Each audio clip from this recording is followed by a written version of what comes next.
देवशयनी एकादशी व्रत कथा। जय श्री कृष्णा। राधे राधे श्रोताओं, आप सभी का दिन शुभ और मंगलमय हो। जय श्री हरि विष्णु। श्रोताओं, आज हम सुनेंगे आषाढ़ शुक्ल पक्ष की उस पावन एकादशी की कथा जिस दिन स्वयं श्री हरि विष्णु योग निद्रा में प्रवेश करते हैं और देवताओं का कार्य कुछ समय के लिए स्थगित हो जाता है। यह एकादशी केवल व्रत नहीं बल्कि विश्वास, प्रतीक्षा और भगवान के प्रति समर्पण की परख है। आइए जानते हैं देवशयनी एकादशी का वह दिव्य रहस्य जो स्वयं श्री कृष्ण ने अर्जुन को बताया था और जो परमपिता ब्रह्मा जी ने नारद जी को सुनाया था। तो अब ध्यानपूर्वक श्रवण कीजिए देवशयनी एकादशी की वह कथा जिसने एक संपूर्ण राज्य की तकदीर बदल दी थी। श्री कृष्ण बोले, हे कुंती नंदन, आषाढ़ माह के शुक्ल पक्ष में आने वाली एकादशी को देवशयनी एकादशी के नाम से जाना जाता है। इस एकादशी पर मैं अपनी शयन मुद्रा में क्षीर सागर में शयन करता हूँ और आने वाली देवोत्थानी एकादशी के पर्व पर जागृत अवस्था में आता हूँ। अब मैं तुम्हें इस दिव्य एकादशी की कथा सुनाने जा रहा हूँ जो परमपिता ब्रह्मा जी ने नारद जी को कही थी। उसी कथा का वर्णन मैं तुमसे करने जा रहा हूँ, अतः इसे तुम ध्यान पूर्वक सुनना। एक समय की बात है जब देवर्षि नारद जी ने अपने पिता ब्रह्मा जी से इस एकादशी के विषय में जानने की उत्सुकता दिखाई। परिणाम स्वरूप परमपिता ब्रह्मा जी ने पुत्र नारद का कथन सुनते हुए उसे एक कथा सुनाई। हे नारद, तुमने आज मुझे एक उत्तम प्रयोजन से इस एकादशी के विषय में जानने की जो उत्सुकता दिखाई है उससे मैं बहुत प्रसन्न हूँ। अतः मैं तुम्हें आज एक कथा सुनाने वाला हूँ, इसे तुम ध्यानपूर्वक सुनना। इस कथा के माध्यम से तुम इस एकादशी का महत्व पूर्ण रूप से जान और समझ पाओगे। एक समय की बात है, सतयुग में एक मांधाता नामक प्रतापी राजा हुआ करते थे। उनका राज्य सुखी और समृद्ध था, किंतु राजा मांधाता को इस बात की कोई सुध नहीं थी कि आने वाले समय में उनके राज्य में क्या घटित होने वाला है। आने वाला समय राजा मांधाता के लिए कठिन चुनौतियां लेकर आने वाला था। लगातार 3 वर्षों तक पूरे राज्य में वर्षा न होने के कारण अकाल की स्थिति आन पड़ी। इस अकाल में सभी वर्ग के लोग त्राहि त्राहि करने लगे।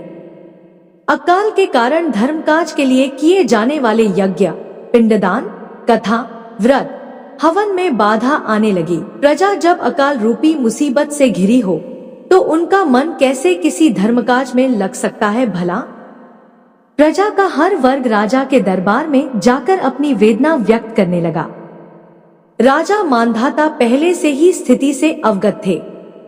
उन्हें अब यह समझ नहीं आ रहा था कि उनके किस पाप कर्म की सजा विधाता उनसे इस प्रकार ले रहा है। फिर उन्होंने सोचा इस समस्या का कोई न कोई हल तो अवश्य होगा और उसी को ढूंढने वे वन की ओर अपनी सेना को लेकर चल दिए। वन में विचरण करते करते एक दिन राजा परमपिता ब्रह्मा जी के पुत्र ऋषि अंगिरा जी के आश्रम पधारे और ऋषि अंगिरा से भेंट कर उन्हें साष्टांग नमस्कार किया। महर्षि का आदर सत्कार और आशीर्वाद लेकर उनके हालचाल पूछे। ऋषि अंगिरा राजा मांधाता के सत्कार से प्रसन्न होकर उनके वहां आने का प्रयोजन पूछने लगे। ऋषि अंगिरा का वचन सुन राजा मांधाता उन्हें कहने लगे, हे मुनिश्रेष्ठ, आपसे क्या छिपा है भला? आप सर्वज्ञ हैं, किंतु आप मुझसे ही समग्र परिस्थिति का वृत्तांत सुनना चाहते हैं तो सुनिए। मैंने अपने जीवन काल में सभी धर्मों का पालन उचित रूप से किया है, किंतु आज मेरे राज्य की दशा दुर्भिक्ष के समान हो गई है। आखिर किस कारणवश यह परिस्थिति उत्पन्न हुई है मैं जानने में असमर्थ हूँ। आता है मुनिवर, मैं आज आपके आश्रम में इस समस्या का समाधान लेने आया हूँ। आप मुझ पर दया करके इस परिस्थिति से हमें उबारने की कृपा करें। राजा मांधाता की व्यथा सुन महर्षि अंगिरा बोले, हे राजन, यह बात आप अवश्य जान ले समस्त युगों में सबसे उत्तम युग सतयुग है। अतः इस युग के प्रभाव से छोटा सा पाप भी बड़े भयंकर परिणाम ला सकता है। इस युग में धर्म अपने चारों चरणों में व्याप्त रहता है। इस युग के विधान अनुसार ब्राह्मण के अतिरिक्त किसी अन्य वर्ण को तपस्या करने का अधिकार प्राप्त नहीं है। किंतु मैं अपनी दिव्य दृष्टि से देख रहा हूँ कि एक शूद्र अपने निवास स्थान पर तपस्या कर रहा है। यही वह कारण है जिसके समाधान हेतु आप मेरे आश्रम में पधारे हैं। उसी शूद्रवर्णी मनुष्य के तपस्या करने से आपके राज्य में वर्षा नहीं हो पा रही है। अतः जब तक वह शूद्रवर्णी काल के मुख को प्राप्त नहीं होता, तब तक आपके राज्य में सुख, शांति और समृद्धि पुनः पहले की तरह नहीं हो पाएगी। इस कारणवश आपको उस शूद्र का वध करना अति अनिवार्य प्रतीत होता है। ऋषि अंगिरा के वचन सुन राजा अब एक दुविधा में पड़ गए। एक निरपराध शूद्र तपस्वी का वध करना उन्हें नीति संगत नहीं लगा और उन्होंने कहा, हे मुनिश्रेष्ठ, मैं क्षमा प्रार्थी हूं। आपके वचन सुन मैं एक गहरे असमंजस में पड़ गया हूं। सच कहूं तो मुझे एक निरपराध तपस्वी को मृत्युदंड देना, और वो भी इसलिए कि वो एक शूद्र है और उसे इस युग की गरिमा अनुसार तप करना वर्जित है, यह मुझे तर्कसंगत नहीं लगता। अतः मेरा आपसे सादर निवेदन है कि आप इस समस्या का कोई और उपाय बताने की कृपा करें। राजा के वचन सुन महर्षि अंगिरा के मुख पर एक मंद मुस्कान छलकने लगी और वे बोले, हे राजन, तुम धन्य हो। मैं तो तुम्हारी परीक्षा ले रहा था। अपने राज्य के हर जीव मात्र की रक्षा करना एक आदर्श राजा का परम कर्तव्य होता है। मैं तुमसे अति प्रसन्न हूं। तुम्हारी अपने प्रजा के प्रति जो निष्ठा और समर्पण भावना है, उसी के चलते मैं तुम्हें तुम्हारी समस्या का समाधान बता रहा हूं। सो हे राजन, आप ध्यानपूर्वक सुनिए। इस समस्या से अब आपको भगवान श्रीहरि ही उबार सकते हैं। आषाढ़ माह के शुक्ल पक्ष को आने वाली एकादशी का व्रत जो भी मनुष्य पूर्ण श्रद्धा से करता है, उसकी सभी मनोकामनाएं फलित होती हैं। अतः हे राजन, आप इस व्रत का संकल्प लें। इसी व्रत के प्रभाव से आपके राज्य में वर्षा का पुनः आगमन अवश्य होगा। महर्षि अंगिरा के परामर्श से राजा अति प्रसन्न हुए और अपने नगर वापस लौट आए। आने वाली पद्मा एकादशी को उन्होंने सभी वर्णों के साथ व्रत रखा। इस व्रत के प्रभाव स्वरूप राज्य में मूसलधार वर्षा का आगमन हुआ और पुनः पूरा राज्य धनधान्य से परिपूर्ण हो गया। ब्रह्मवैवर्त पुराण के अनुसार देवशयनी एकादशी का एक विशिष्ट महात्म्य है, और जो भी मनुष्य इस एकादशी का व्रत पूर्ण निष्ठा एवं श्रद्धा भाव से करता है, उसकी सारी मनोकामनाएं पूर्ण होती हैं। लक्ष्मी नारायण की जय। श्रोताओं, आपने अभी सुनी देवशयनी एकादशी की दिव्य कथा, एक ऐसी कथा जो भक्ति, परीक्षा और भगवान विष्णु की कृपा से परिपूर्ण थी। अब आइए आगे बढ़ते हैं अगली पावन कथा की ओर, जहां श्रद्धा का रूप बनकर प्रकट होती है एकादशी माता। ध्यानपूर्वक श्रवण कीजिए एकादशी माता की यह चमत्कारी कथा, जो पापों का नाश और मोक्ष का मार्ग प्रदान करती है। श्रोताओं, तो आइए अब हम बड़ी श्रद्धा और प्रसन्नचित मन से एकादशी माता की कथा का श्रवण करते हैं। एक बूढ़ी माँ ने एक बार एकादशी का व्रत रखा। बड़ा ही भाव भक्ति से पूजा अर्चना की। उन्हें वृद्धा अवस्था में क्या बाधा थी। वे तो अपने पुत्र पत्रों की सुख सुविधा के लिए व्रत रखने लगी थी। वे दिन भर तो जरा कठोर मन करके अपनी प्यास को रोके रही। दिन में पूजा पाठ किया, कथा सुनी और पंडित जी को मिट्टी के पात्र में भरकर पानी और ऋतु फल दान में दिए। दोना भर भर के भूरा शक्कर वितरण किया।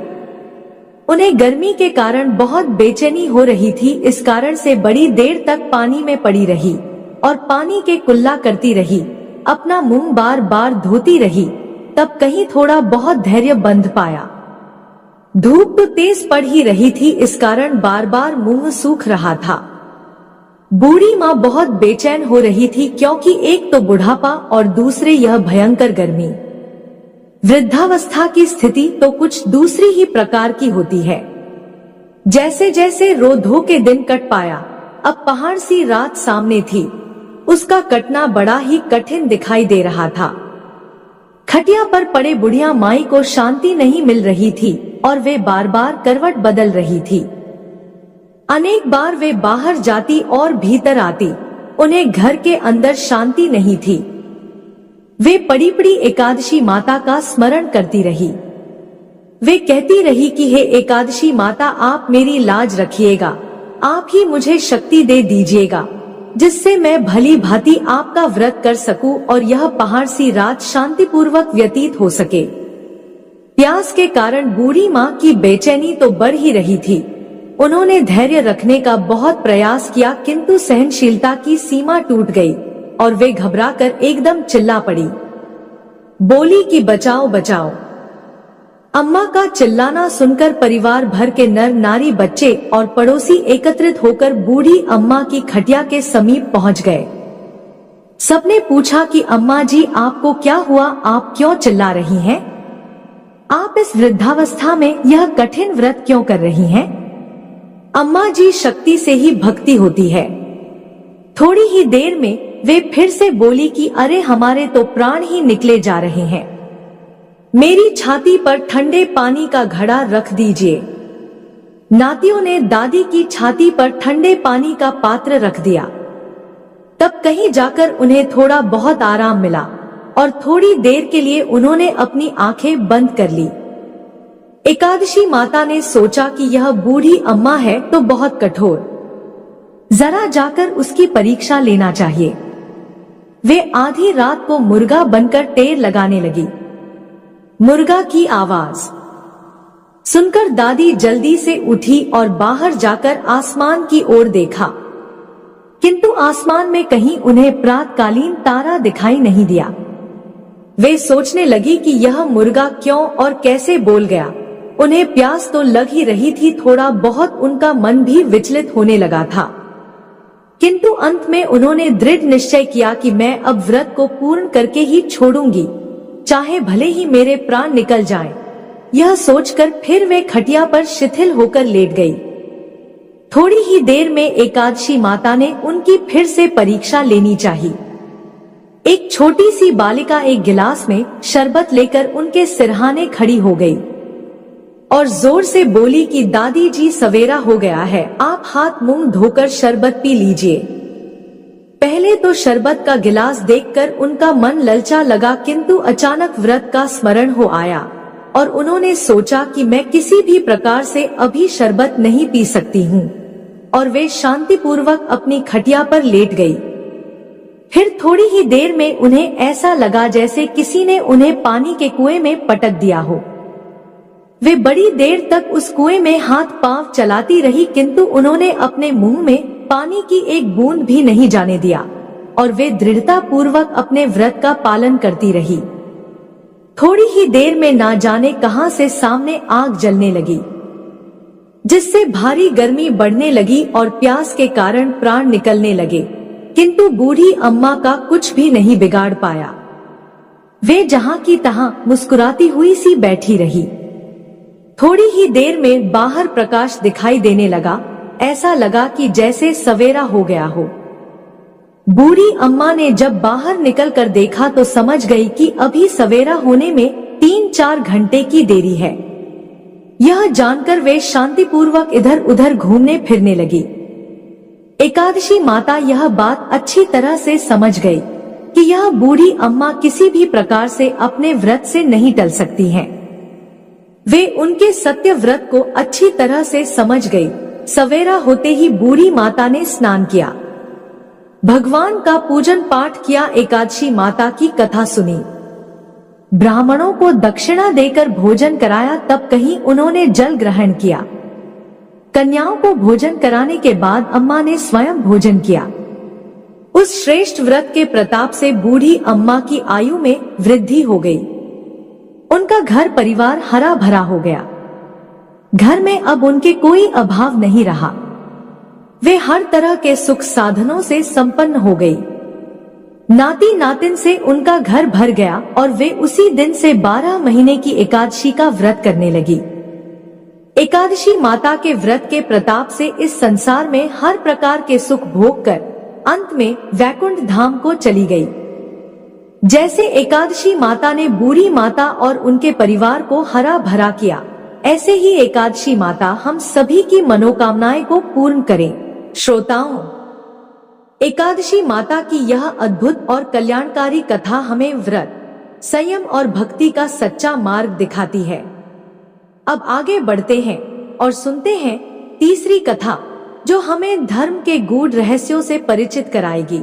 अब आइए श्रवण करते हैं समस्त पापों का नाश करने वाली भगवान श्री हरि विष्णु की सच्ची कथा, जिसे सुनने मात्र से दुख दारिद्र्य समाप्त हो जाता है। कन्नौज में एक ब्राह्मण रहता था। उसका नाम अजामिल था। यह अजामिल बड़ा शास्त्रज्ञ था। शील, सदाचार और सद्गुणों का तो यह खजाना ही था। ब्रह्मचारी, विनयी, जितेंद्रिय, सत्यनिष्ठ, मंत्रवेत्ता और पवित्र भी था। इसने गुरु, संत महात्माओं सबकी सेवा की थी। एक बार अपने पिता के आदेशानुसार वन में गया और वहां से फल फूल, समिधा तथा कुश लेकर घर के लिए लौटा। लौटते समय इसने देखा कि एक व्यक्ति मदिरा पीकर किसी वेश्या के साथ विहार कर रहा है। वेश्या भी शराब पीकर मतवाली हो रही है। अजामिल ने पाप किया नहीं, केवल आंखों से देखा और काम के वश हो गया। अजामिल ने अपने मन को रोकने की बहुत कोशिश की, लेकिन नाकाम रहा। अब यह मन ही मन उसी वेश्या का चिंतन करने लगा और अपने धर्म से विमुख हो गया। अजामिल सुंदर सुंदर वस्त्र, आभूषण आदि वस्तुएं, जिनसे वह प्रसन्न होती, ले आता। यहाँ तक कि इसने अपने पिता की सारी संपत्ति देकर भी उसी कुलटा को रिझाया। यह ब्राह्मण उसी प्रकार की चेष्टा करता जिससे वह वेश्या प्रसन्न हो। इस वेश्या के चक्कर में इसने अपने कुलीन, नवयुवती और विवाहिता पत्नी तक का परित्याग कर दिया और उस वेश्या के साथ रहने लगा। इसने बहुत दिनों तक वेश्या के मलसमान अपवित्र अन्न से अपना जीवन व्यतीत किया और अपना सारा जीवन ही पापमय कर लिया। यह कुबुद्धि न्याय से, अन्याय से, जैसे भी जहाँ कहीं भी धन मिलता वहीं से उठा लाता और उस वेश्या के बड़े कुटुंब का पालन करने में ही यह व्यस्त रहता। चोरी से, जुए से और धोखाधड़ी से अपने परिवार का पेट पालता था। एक बार कुछ संत इसके गांव में आए। गांव के बाहर संतों ने कुछ लोगों से पूछा कि भैया, किसी ब्राह्मण का घर बताइए, हमें वहां पर रात गुजारनी है। इन लोगों ने संतों के साथ मजाक किया और कहा, संतों, हमारे गांव में तो एक ही श्रेष्ठ ब्राह्मण है जिसका नाम है अजामिल, और इतना बड़ा भगवान का भक्त है कि गांव के अंदर नहीं रहता, गांव के बाहर ही रहता है। अब संत जन अजामिल के घर पहुंचे और दरवाजा खटखटाया। भक्त अजामिल, दरवाजा खोलो। जैसे ही अजामिल ने आज दरवाजा खोला तो संतों के दर्शन करते ही मानो आज अपने पुराने अच्छे कर्म उसे याद आ गए। संतों ने कहा कि भैया, रात बहुत हो गई है, आप हमारे लिए भोजन और सोने का प्रबंध कीजिए। अजामिल ने सुंदर भोजन तैयार करवाया और संतों को करवाया। जब अजामिल ने संतों से सोने के लिए कहा तो संत कहते हैं, भैया, हम प्रतिदिन सोने से पहले कीर्तन करते हैं। यदि आपको समस्या न हो तो हम कीर्तन कर लें। अजामिल ने कहा, आप ही का घर है महाराज, जो दिल में आए सो करो। संतों ने सुंदर कीर्तन प्रारंभ किया और उस कीर्तन में अजामिल बैठा। सारी रात कीर्तन चला और अजामिल की आंखों से खूब आंसू गिरे, मानो आज आंखों से आंसू नहीं पाप धुल गए हैं। सारी रात भगवान का नाम लिया। जब सुबह हुई संत जन चलने लगे तो अजामिल ने कहा, महात्माओं, मुझे क्षमा कर दीजिए, मैं कोई भक्त वक्त नहीं हूं, मैं तो एक महापापी हूं। मैं वेश्या के साथ रहता हूं और मुझे गांव से बाहर निकाल दिया गया है। केवल आपकी सेवा के लिए मैंने आपको भोजन करवाया। नहीं तो मुझसे बड़ा पापी कोई नहीं है। संतों ने कहा, अरे अजामिल, तूने ये बात हमें कल क्यों नहीं बताई? हम तेरे घर में रुकते ही नहीं। अब तूने हमें आश्रय दिया है तो चिंता मत कर। ये बता, तेरे घर में कितने बालक हैं? अजामिल ने बता दिया कि महाराज 9 बच्चे हैं और अभी ये गर्भवती है। संतों ने कहा कि इस बार जो तेरे संतान होंगी वो तेरे पुत्र होगा और तू उसका नाम नारायण रखना। जा, तेरा कल्याण हो जाएगा। संत जन आशीर्वाद देकर चले गए। समय बीता, उसके पुत्र हुआ, नाम रखा नारायण। अजामिल अपने पुत्र नारायण में बहुत आसक्त था। अजामिल ने अपना संपूर्ण हृदय अपने बच्चे नारायण को सौंप दिया था। हर समय अजामिल कहता था, नारायण भोजन कर लो, नारायण पानी पी लो, नारायण तुम्हारा खेलने का समय है, तुम खेल लो। हर समय नारायण नारायण करता था। इस तरह 88 वर्ष बीत गए। वह अतिशय मूढ़ हो गया था। उसे इस बात का पता ही न चला कि मृत्यु मेरे सिर पर आ पहुंची है। अब वह अपने पुत्र बालक नारायण के संबंध में ही सोचने विचारने लगा। इतने में ही अजामिल ने देखा कि उसे ले जाने के लिए यमराज के दूत आए हैं और वह नारायण नारायण पुकारने लगा। भगवान के पार्षदों ने देखा कि यह मरते समय हमारे स्वामी भगवान नारायण का नाम ले रहा है, उनके नाम का कीर्तन कर रहा है। अतः वे बड़े वेग से झटपट वहां आ पहुंचे। उस समय यमराज के दूत दासीप्ती अजामिल के शरीर में से उसके सूक्ष्म शरीर को खींच रहे थे। विष्णु दूतों ने बलपूर्वक रोक दिया। उनके रोकने पर यमराज के दूतों ने उनसे कहा, अरे धर्मराज की आज्ञा का निषेध करने वाले तुम लोग हो कौन? तुम किसके दूत हो? कहां से आए हो और इसे ले जाने से हमें क्यों रोक रहे हो? जब यमदूतों ने इस प्रकार कहा तब भगवान नारायण के आज्ञाकारी पार्षदों ने हंसकर कहा, यमदूतों, यदि तुम लोग सचमुच धर्मराज के आज्ञाकारी हो तो हमें धर्म का लक्षण और धर्म का तत्व सुनाओ। दंड का पात्र कौन है? यमदूतों ने कहा, वेदों ने जिन कर्मों का विधान किया है वे धर्म है और जिनका निषेध किया है वे अधर्म है। वेद स्वयं भगवान के स्वरूप हैं। वे उनके स्वाभाविक श्वास प्रश्वास एवं स्वयं प्रकाश ज्ञान है, ऐसा हमने सुना है। पाप कर्म करने वाले सभी मनुष्य अपने अपने कर्मों के अनुसार दंडनीय होते हैं। भगवान श्री हरि विष्णु जी के पार्षदों ने कहा, यमदूतों, यह बड़े आश्चर्य और खेद की बात है कि धर्मज्ञों की सभा में अधर्म प्रवेश कर रहे हैं, क्योंकि वहां निरपराध और अदंडनीय व्यक्तियों को व्यर्थ ही दंड दिया जाता है। यमदूतों, इसने कोटि कोटि जन्मों की पापराशि का पूरा पूरा प्रायश्चित कर लिया है, क्योंकि इसने विवश होकर ही सही भगवान के परम कल्याण में मोक्षप्रद नाम का उच्चारण तो किया है। जिस समय इसने नारायण इन 4 अक्षरों का उच्चारण किया, उसी समय केवल उतने से ही इस पापी के समस्त पापों का प्रायश्चित हो गया। चोर, शराबी, मित्रद्रोही, ब्रह्मघाती, गुरुपत्नीगामी ऐसे लोगों का संसर्गी, स्त्री, राजा, पिता और गाय को मारने वाला, चाहे जैसा और चाहे जितना बड़ा पापी हो, सभी के लिए यही इतना ही सबसे बड़ा प्रायश्चित है कि भगवान के नामों का जाप किया जाए, क्योंकि भगवान नामों के उच्चारण से मनुष्य की बुद्धि भगवान के गुण, लीला और स्वरूप में रम जाती है और स्वयं भगवान की उसके प्रति आत्मीय बुद्धि हो जाती है। तुम लोग अजामिल को मत ले जाओ, इसने सारे पापों का प्रायश्चित कर लिया है, क्योंकि इसने मरते समय भगवान के नाम का उच्चारण किया है। इस प्रकार भगवान के पार्षदों ने भागवत धर्म का पूरा पूरा निर्णय सुना दिया और अजामिल को यमदूतों के पास से छुड़ाकर मृत्यु के मुख से बचा लिया। भगवान की महिमा सुनने से अजामिल के हृदय में शीघ्र ही भक्ति का उदय हो गया। अब वह अपने पापों को याद करके बड़ा पश्चाताप करने लगा। अजामिल मन ही मन सोचने लगा, अरे मैं कैसा इंद्रियों का दास हूँ। मैंने एक दासी के गर्भ से पुत्र उत्पन्न करके अपना ब्राह्मणत्व नष्ट कर दिया। यह बड़े दुख की बात है। धिक्कार है, मुझे बार बार धिक्कार है। मैं संतों के द्वारा निंदित हूं, पापात्मा हूं। मैंने अपने कुल में कलंक का टीका लगा दिया। मेरे मां बाप बूढ़े और तपस्वी थे, मैंने उनका भी परित्याग कर दिया। मैं कितना कृतघ्न हूं। मैं अब अवश्य ही अत्यंत भयावने नरक में गिरूंगा, जिसमें गिरकर धर्मघाती पापात्मा कामी पुरुष अनेकों प्रकार की यमयातना भोगते हैं।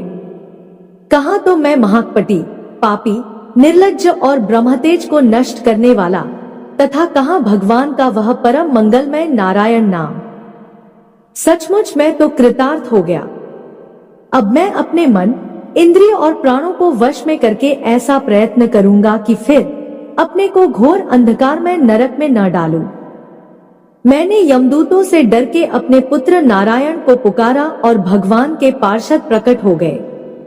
यदि मैं वास्तव में नारायण को पुकारता तो क्या आज श्री नारायण मेरे सामने प्रकट नहीं हो जाते?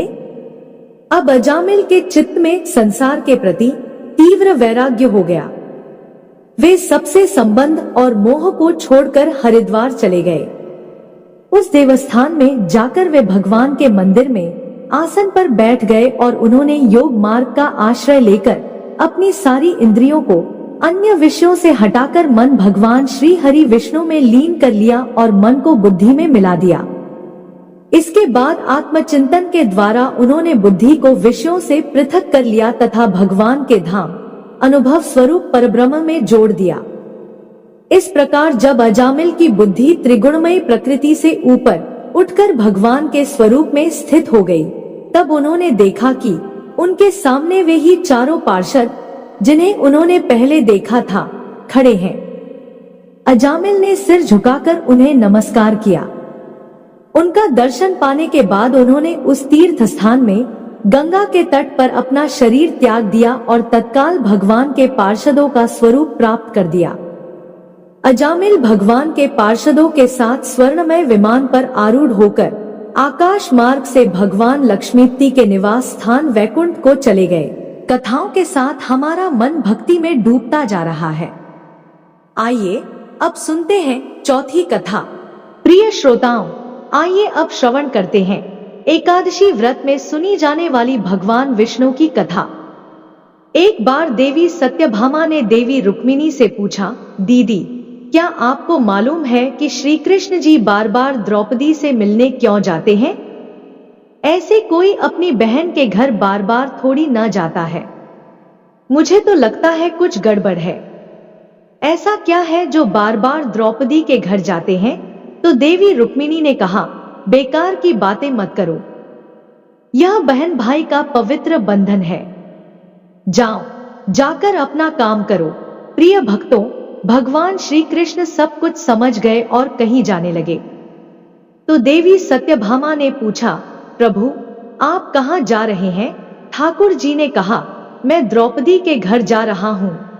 अब तो सत्यभामा जी और बेचैन हो गई और तुरंत देवी रुक्मिणी से बोली, देखो दीदी, फिर वही द्रौपदी के घर जा रहे हैं।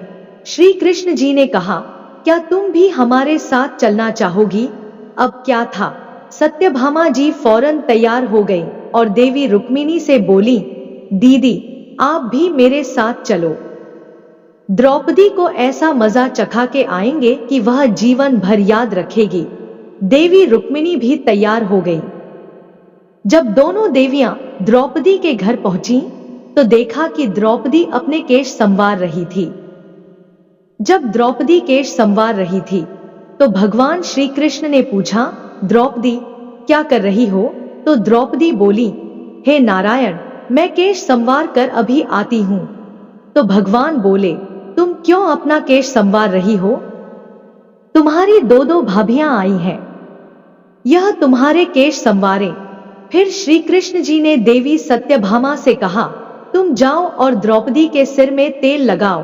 फिर भगवान ने देवी रुक्मिणी से कहा, तुम जाओ और द्रौपदी की चोटी करो। सत्यभामा जी ने रुक्मिणी जी से कहा, बड़ा अच्छा मौका मिला है।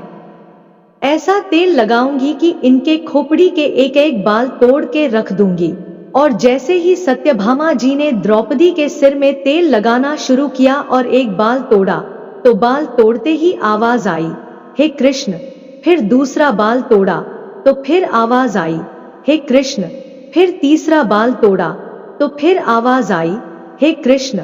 सत्यभामा जी को समझ नहीं आया और देवी रुक्मिणी से पूछा, दीदी, आखिर ऐसी क्या बात है कि द्रौपदी के मस्तक के जो भी बाल तोड़ती हूं तो कृष्ण का नाम क्यों निकल आता है? रुक्मिणी जी बोली, मैं तो नहीं जानती। पीछे से भगवान बोले, देवी सत्यभामा, तुम देवी रुक्मिणी से पूछ रही थी ना कि मैं दौड़ दौड़ कर इस द्रौपदी के घर क्यों आता हूं? क्योंकि पूरे भूमंडल पर, पूरी पृथ्वी पर कोई संत, कोई साधु, कोई सन्यासी, कोई तपस्वी, कोई साधक, कोई उपासक ऐसा नहीं हुआ जिसने एक दिन में 3.5 करोड़ बार मेरा नाम लिया हो। और द्रौपदी केवल ऐसी है जो एक दिन में 3.5 करोड़ बार मेरा नाम लेती है। वह प्रतिदिन स्नान करती है, इसीलिए इसके हर रोम में कृष्ण नजर आता है और इसलिए मैं रोज इसके पास आता हूं।